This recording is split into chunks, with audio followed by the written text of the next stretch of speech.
Salut bande de connards! Aujourd'hui pour cette première review, la première vidéo que je tiens à vous présenter n'est pas vraiment une vidéo humoristique, c'est plutôt une vidéo, comment dire, absolument terrifiante!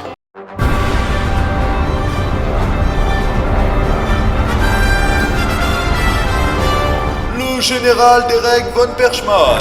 Taux de criminalité en hausse de 42% par rapport à hier. Chômage En hausse de 42% par rapport à hier. Vous avez nourri les chats? Oui, avec le pâté Cador. C'est le pâté qu'on adore. Les courses? Cheval Fringant est arrivé en tête comme vous l'aviez prévu. Bravo, monsieur. Non, est-ce que vous avez fait les courses? Oui, on a pris votre pain de mie en tranches. Sans gluten? Bien évidemment. Ah, remisez sur lui pour la prochaine. Sur le gluten. Non, sur Cheval Fringant. Bien évidemment. Réunir la Nintendo et les Chevaliers du Zodiac, ça partait d'un bon sentiment. Mais finalement, c'est un peu comme mettre de la chantilly sur de la merde, ça sera très présentable, mais je vous conseille pas d'en manger. Je crois qu'il faudrait placer la description du jeu à côté du mot déception dans le dictionnaire. Allez, je vais tester cet étron pour vous. J'y suis, je fais quoi maintenant? Je suis au 2e étage. Rue des Moineaux dans une grande. Oui, c'est mon adresse, c'est chez moi, oui. Je t'attends.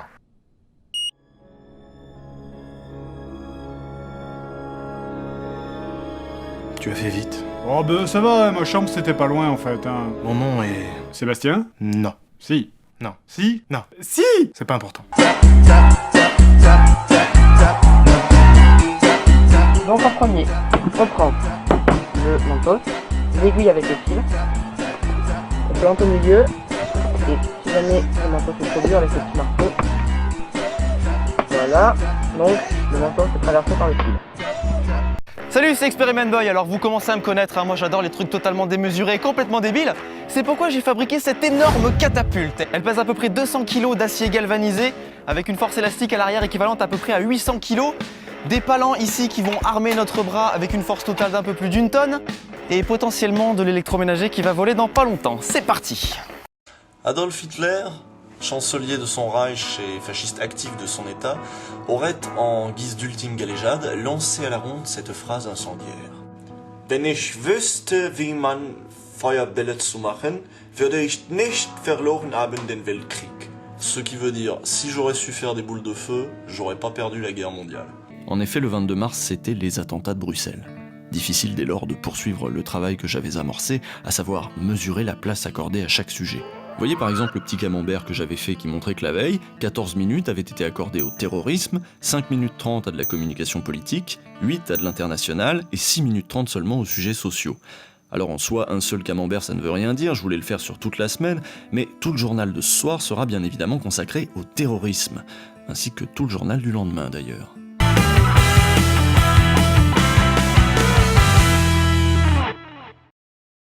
Salut les geeks! En quelques années, la télévision a énormément changé. Les programmes, les gens et les pubs. Demandez plutôt à ce vieil alcoolique que vous croisez chaque matin au PMU du coin. Eh bien, ce brave monsieur est colère. Colère. Il a perdu la raison, gros! Non, il a perdu bien plus que ça. Sa virginité anale, son paquet de soupe. Mais quoi? Mais la soupe, c'est pas bon. Correction, c'est bon pour votre santé, humain. Oh ça va, Jeanne, fais pas ta grand-mère gâteuse avec nous. J'en connais un qui n'a pas mangé beaucoup de légumes, monsieur 1m60. Ah, elle t'a mis en PLS, gros. Les géoglyphes de Nazca, ou plus communément appelés lignes de Nazca, sont d'immenses dessins représentant hommes, animaux ou autres formes terrestres. Ces lignes longues de plusieurs kilomètres ont été tracées sur le sol immense du désert de Nazca, au Pérou. Bien que l'on attribue leur création à la civilisation Nazca, leur réalisation reste un mystère qui soulève bien des questions sur le monde actuel.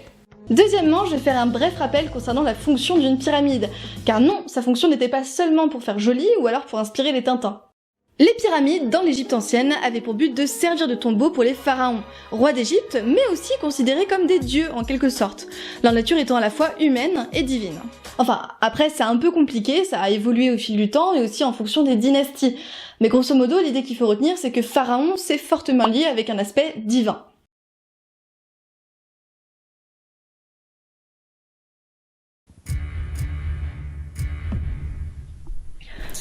Salut à tous et à toutes, donc c'est Squeezie, on se retrouve aujourd'hui pour ma nouvelle vidéo, donc une vidéo commentée de la démo de Crysis 2.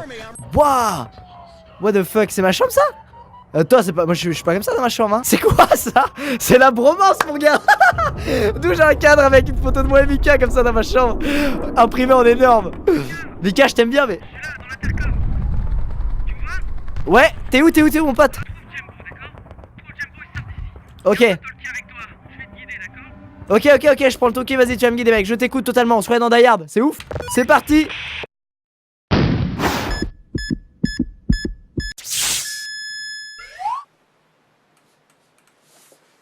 Bonsoir YouTube, c'est les Dr Nozman, comment allez-vous? Moi ça roule. Sachez que ça me fait vraiment très plaisir de vous retrouver pour une nouvelle vidéo. 2 cours. Il m'a fallu seulement 2 cours de biologie végétale pour changer totalement ma manière de voir les végétaux. Un truc qui bouge pas, qui fait pas grand chose, qui prend le soleil, la pluie, le vent, bref, il est là, il existe, mais c'est tout. Maintenant c'est tout autre chose, vraiment, il en a pas fallu beaucoup pour me convaincre. Un végétal respire, se nourrit, échange avec son environnement, il se défend, communique, il bouge, et d'ailleurs le terme qui désigne les mouvements des végétaux c'est nasci. Bref, les végétaux sont bien plus vivants que je n'avais pu l'imaginer.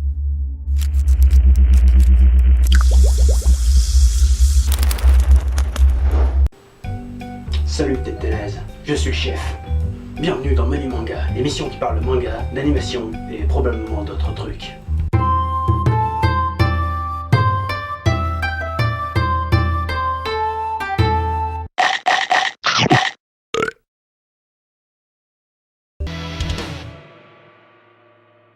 Salutations tête de nage, je suis le chef et bienvenue dans Menu Manga, l'émission qui parle de manga, d'animation et d'autres trucs. Et au menu de ce numéro 50, on va reparler du tout premier manga duquel on a parlé dans notre toute première émission, Jojo Bizarre Aventure. Alors cet épisode sera donc un reboot, c'est-à-dire que globalement on va dire la même chose que dans la première vidéo, on va juste approfondir un petit peu et filmer ça avec du meilleur matos, et aussi faire beaucoup plus de vues qu'il y a 3 ans, avec le même contenu.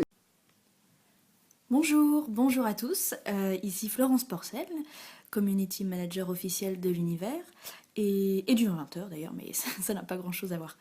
Alors je me lance dans le podcast, on va bien voir ce que ça donne, mais c'est un défi que j'ai envie de relever, alors me voici partie pour une émission hebdomadaire sur le thème des sciences de l'univers, dont je ne suis pas du tout spécialiste, mais qui me passionne. Donc là je suis dans l'antenne en fait. Ouais. Et donc ça, c'est un miroir. C'est un miroir, c'est le miroir secondaire, le deuxième miroir de l'antenne. C'est assez émouvant, je dois dire. On est bien d'accord, il n'y a pas de soleil à l'extérieur. Ah.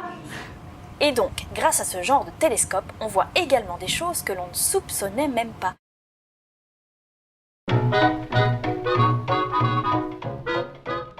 Quelque part au fond de la bibliothèque publique de New York, un globe en cuivre datant du XVIe siècle est jalousement gardé par ses propriétaires. Son origine est restée un mystère jusqu'en 2013. Sur le globe apparaît l'inscription Hic sunt dracones, ce qui en français veut dire « Ici sont les dragons ». Ce qui est marrant, c'est que l'inscription est écrite exactement à l'endroit où se situe l'Asie du Sud-Est. Ce qui est marrant, c'est que l'Asie du Sud-Est est le dernier endroit sur Terre où vivent encore aujourd'hui des dragons. Ah ouais, c'est marrant.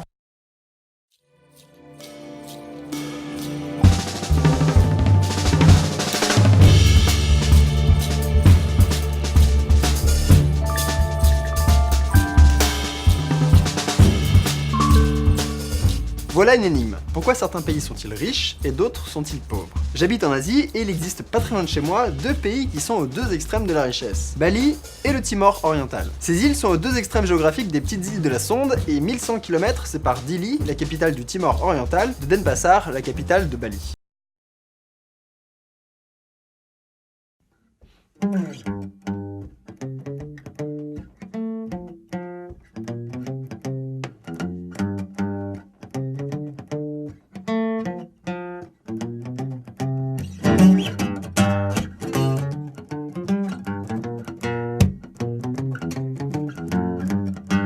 Rub-a-dum-dum to the beat of the drum and yeah, you're gonna scream my name, gonna ask for more.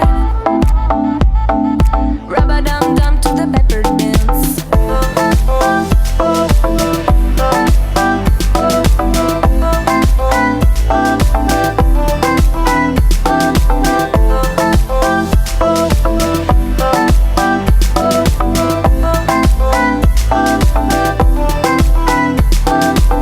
Bonjour et bienvenue dans Histoire Brève. Aujourd'hui on va parler des Incas. Non, c'est pas les mecs qui nous ont fait flipper il y a 2 ans avec leur calendrier, ça c'en est d'autres, mais on va voir ça tout de suite.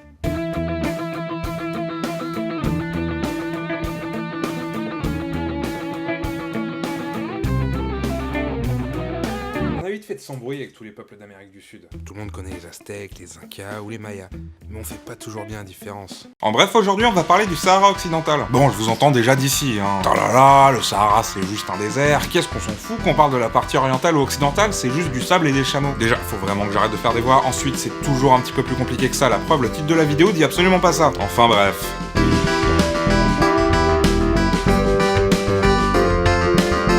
Je pense qu'on s'est tous rendu compte que lorsqu'on travaille chez soi, tous les jours, assis, l'obésité nous guette.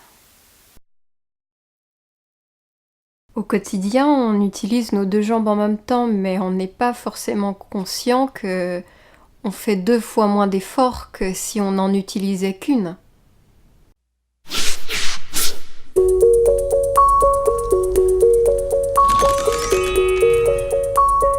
La vie peut être absolument épanouissante dans la solitude tant que le corps ne manifeste aucune résistance. Allô? Allô? J'ai un colis pour vous, un peu volumineux. Est-ce que vous êtes un vrai livreur?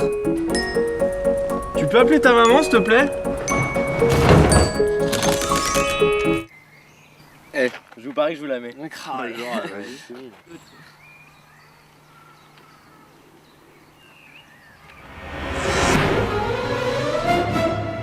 Non! Surtout, ne lance pas cette canette. Mais pourquoi? Parce que si tu la lances, voilà ce qui va se passer.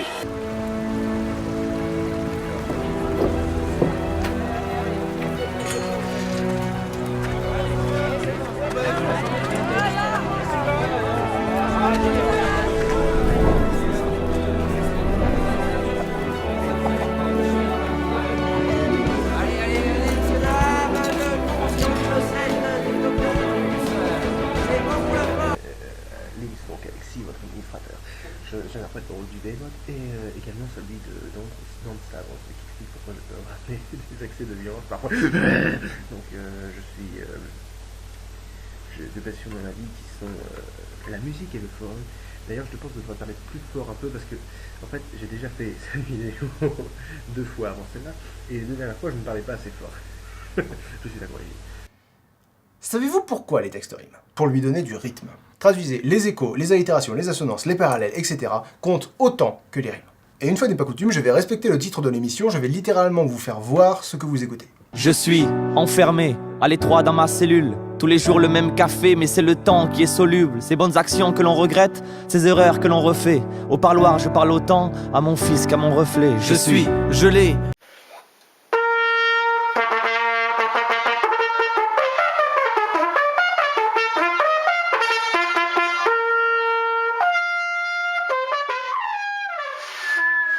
Ok, bah je crois qu'on va passer la vraie version, ce sera beaucoup mieux.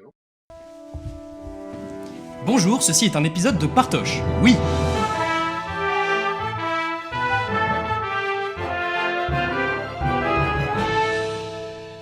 Alors, dans cet épisode, on va essayer d'étudier le morceau Au matin tiré de Per Gynt. Alors, la première chose qu'on va faire, c'est situer un peu le contexte de la composition de cette pièce. Henrik Johan Ibsen est un auteur norvégien ayant écrit Per Gynt, un conte poétique et dramatique adapté plus tard en pièce de théâtre. Au final, quel est le problème?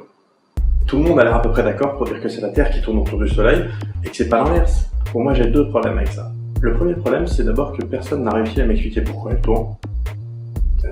Et le deuxième problème, c'est que ils ont beau tout ça d'accord, je suis pas totalement convaincu que c'est la Terre qui tourne autour du Soleil. Une semaine plus tard, le sujet revient, accrochez-vous à vos slibards. Et là, dans presque 70% des cas, le sujet se rappelle sincèrement de l'histoire qui pourtant est inventée. Il va aller jusqu'à se rappeler des détails qui ne sont pas dans l'histoire. Il va se rappeler que le policier a une moustache, qu'il avait les cheveux de telle couleur, qu'il y avait tel son, telle odeur, etc. Bref, tout le spectre des perceptions intervient pour donner vie à ce souvenir. Bonjour, c'est Monsieur Dream, monsieurdream.com, le blog et tout. Ouais. Aujourd'hui, je voulais vous parler d'un truc, mais je sais plus de quoi je voulais vous... Un truc avec... Monsieur Dream! Aujourd'hui, je vais vous parler un petit peu de McDonald's, et je dis pas ça parce que j'y ai mangé hier, hein, ou avant-hier. Et puis parfois t'as des phrases, tu sais pas trop comment les prendre. Franchement, t'as trop de la chance de bien savoir dessiner. Merci. Mais oui. Tu sais dessiner, toi? Je sais pas. Toi? Je sais pas non plus. Viens, on fait un bonhomme. Fais un bonhomme. Et non. Moi je viens juste de... Oh la chance! Oh, c'est trop cool! Oh, j'ai trop de la chance! Mais ça t'est venu comme ça!